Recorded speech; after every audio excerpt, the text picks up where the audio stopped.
چې بیا په کور کې نه د چا پلار پرېږدي، نه د چا مور پرېږدي، نه د چا خاندان پرېږدي. داسې غصه او خشم د کور خبرې کول، دا و هر چاته بیانول. حال مجلس کې داسې خبرې کول چې نه د دنیا فایده وي نه د آخرت فایده وي. علما کرام لیکي چې دا ژبه بېهوده استعمالول، په فضولګویي کې استعمالول، دا د جهالت علامه ده.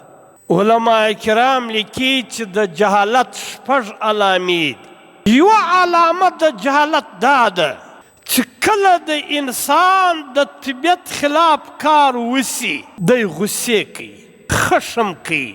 داسې غصه او خشم چې بیا په کور کې نه د چا پلار پرېږدي، نه د چا مور پرېږدي، نه د چا خاندان پرېږدي. په ګرد کور کې یو بدمرغي جوړه کړي، ګرد کور په پریشانۍ مبتلا کړي. دا غصه کول دا د جهالت علامه ده، دا د ناپوهي علامه ده چې کله د طبیعت خلاف کار وشي. او تحمل او برداشت چې انسان د طبیعت خلاف کار وهم شي او بیا هم دی تحمل او برداشت کوي. دا تحمل او برداشت دا د علم، د سنجیدګۍ، د عقلمندۍ علامه ده. دویم د جهالت علامه علما کرام لیکي، هغه دا د فضولګویي بېهوده خبرې کول. په هر مجلس کې، په هر ځای کې داسې خبرې کول چې نه د دنیا فایده وي نه د آخرت فایده وي. نه د دنیا نه په پکښې کې، نه د آخرت نه په پکښې کې. دا فضولګویي کول، بېهوده خبرې کول، دا د جهالت علامه ده. او دریم علما کرام لیکي چې د جهالت علامه هغه دا چې دا مال او دولت یو لوی نعمت دی، دا فضول خرڅول، پر دې ځای خرڅول چې نه د دنیا فایده وي نه د آخرت فایده وي. دا مال بې محله خرڅول چې نه د دنیا نه په پکښې کې نه د آخرت نه په پکښې کې. او الله پاک وده ته مال او دولت ورکړی، دا د جهالت علامه ده. څلورم علما کرام لیکي چې د راز خبرې و هر چاته کول، د کور خبرې کول، دا و هر چاته بیانول. دا د کور خبرې نو د راز خبرې، د خپل شریک حیات سره خو نو د راز مجلسي، او دا پر هر ځای بیانول. دا د راز مجلس هر چاته کول، دا د جهالت علامه ده.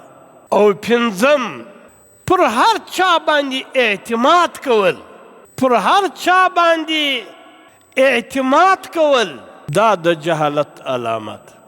او شپږم علما کرام لیکي د دوست او د دشمن په مابین کې تمیز نه کول، چې کم سړی زما دوست دی او کم سړی زما دشمن دی. او دوست او دشمن ته په یوه نظر کتل. او تر ټولو زموږ غټ دشمن هغه شیطان دی، او تر ټولو دوست هغه